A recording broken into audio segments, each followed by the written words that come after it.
Hello there, welcome to another episode of War of the Tanks with Ungainly Titan, and I've decided this today to show you two games on the Kraft Panther. They will be relatively short. The whole video is about 12-13 minutes long.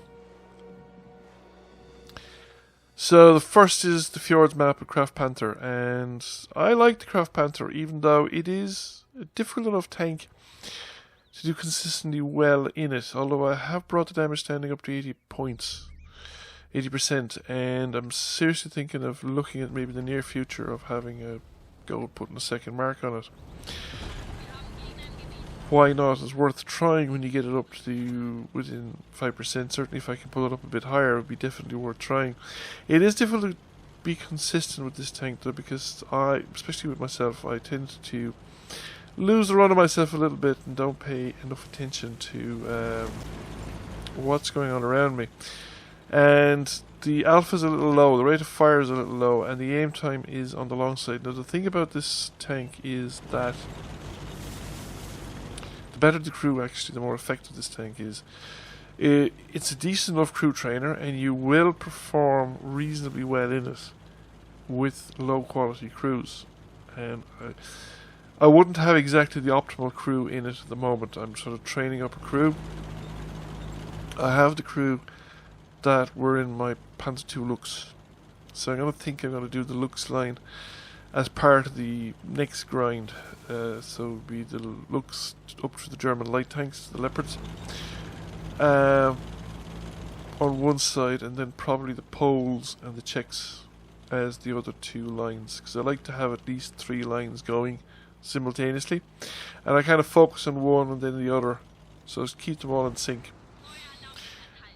Fjords is a map that I generally don't do well in. I'm never quite sure where to go, and it's very hard to be effective because there's a lot of crossfire. There's a lot of opportunities to shoot across the map at people, and if you pay too much attention to the local fight, you can lose the fact that somebody's moving into a position to shoot you from halfway across the map from your flank. This is one of the less bad positions, but the problem is that it's a bottleneck, and you can be held up here while your team loses elsewhere. And once you're committed to that position, it's too slow, too far away from everything to uncommit from it. But we've managed to get through quite easily. The problem is that we haven't really. We're too strong up here. We've too many tanks up here, and too many slow tanks. And the slow tanks aren't pushing out. So we've lost the centre of the map. There's nobody between us and our base. And the tanks that went south are surrounded. So while we might be ahead in tanks at the moment, we're severely down in position. Now this 87 is doomed. There's no way he can survive.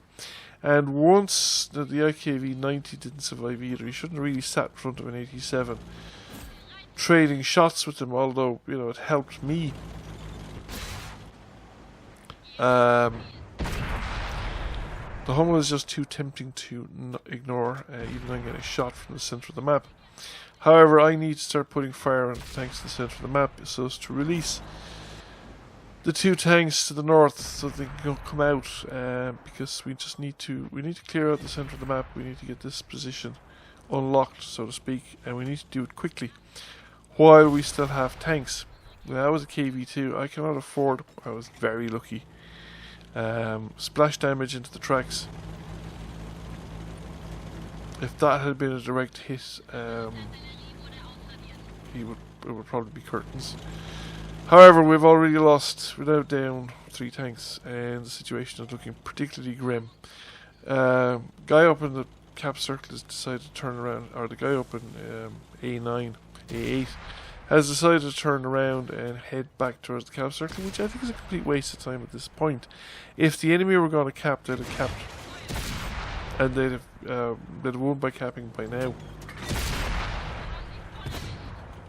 So the chances are that they are going to come back here, and I don't think we're going to hold them.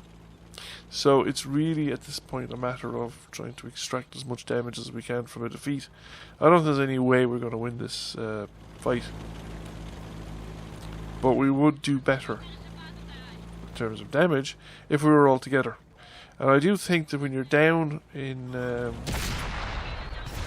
there's no point in going to places on your own. When you're down in a team situation like this, you might as well try and stick with your team and just extract the last ounce of damage you can from the game. Stay alive as long as you can, and then just try and extract as much damage as you can. So I want to put a shot into the IS. However, I'm being taken on the rear by light tanks, and I'm doomed here. I'm not fast enough either. The turret rotation of the tank traverse is not fast enough for me to kill an AMX 12T.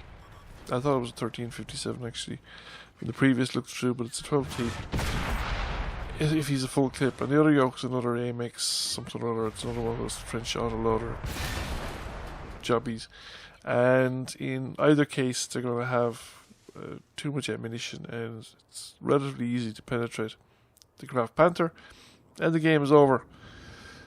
But we did extract our price from it. Did over 2k damage.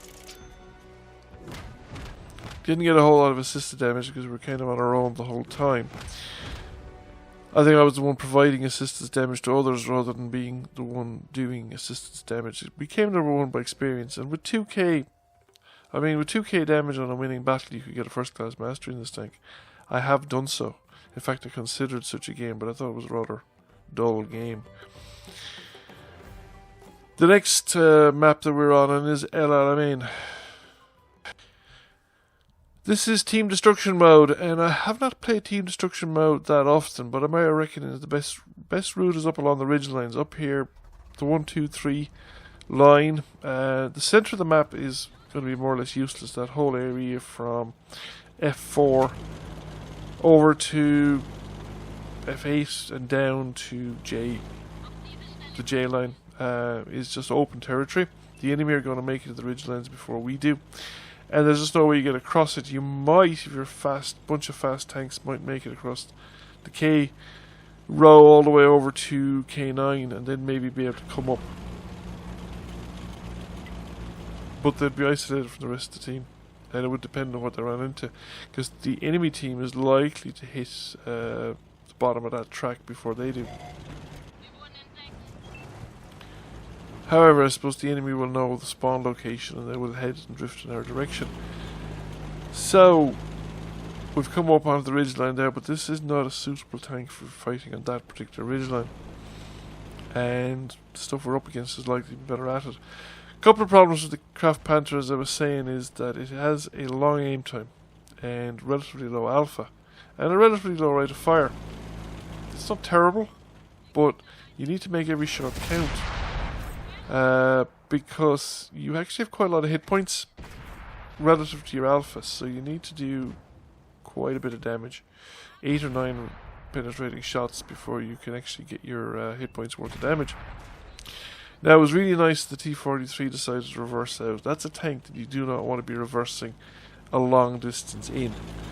Because two reasons. One, it's slow in reverse. It's actually quite a fast tank. He'd have been much better off he turned around and just drove out of trouble, because he'd be faster. And shooting on the move in that tank is a bit of a waste of time because the Bloomin' is just huge. Now there's a Stewart meal here and a KV-1, and I want to get rid of the Stewart meal because it's the most dangerous gun of the pair, and they're also backed up by tanks behind, so I don't want to expose too much of myself to the tanks behind. But there are other tanks here as well, and there's other people have other things to shoot at besides me. But the Stewart meal is number 1, and then we go for the KV-1.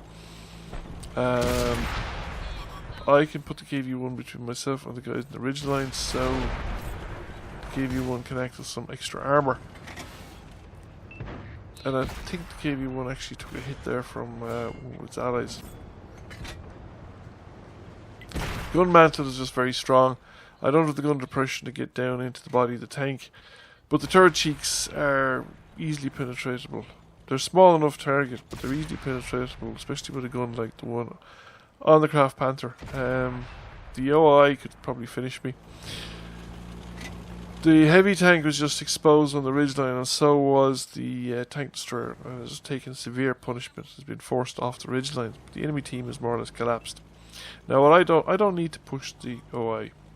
I can let other people shoot the OI for me. However, the SU-100s come around. I was very fortunate there not to take a lot more damage. The tracks absorbed a good bit of that shot. And we finish off the SU-100, and the OI is coming after me, so I'm going to make a run for it. I'll take my chances, whatever's around the back here, rather than face the OI in the open. And sure enough, as the OI exposed himself to the tanks behind me, he got just annihilated. So did that guy over the ridgeline, and there's one remaining enemy tank left, a light tank. Now I know where the tank is, but that's because I've seen the video a couple of times. But when I was playing, I had no idea where that tank was. So I'm kind of fishing around here, but he actually turns up. It looks like he went down, possibly down the center of the map, just drove through the gap between the heavy tank and the southernmost tank destroyer, without anyone spotting him, because he's a light tank and he could pull that off. And has just turned up into our rear zone, just as all his allies died, which probably wasn't much fun. So that's it, game over, and this I think was a pretty respectable result as well. So we, except it was more from what I assisted in as much as anything else. So we spotted 4, we destroyed 4, we did about 1500 points of damage directly, 13 penetrations. As you can see, it's a lot of penetrations. Got number 1 by experience, so we did almost 1500 in assistant damage as well, so the whole lot pushed us up into the number 1 slot and the first class mastery. Thank you for watching. I hope you enjoyed the videos, the 2 games. If you did, please give them a like and a share. Feel free to comment. If you have not already done so, please subscribe to the channel. I will catch you all again soon. Bye for now.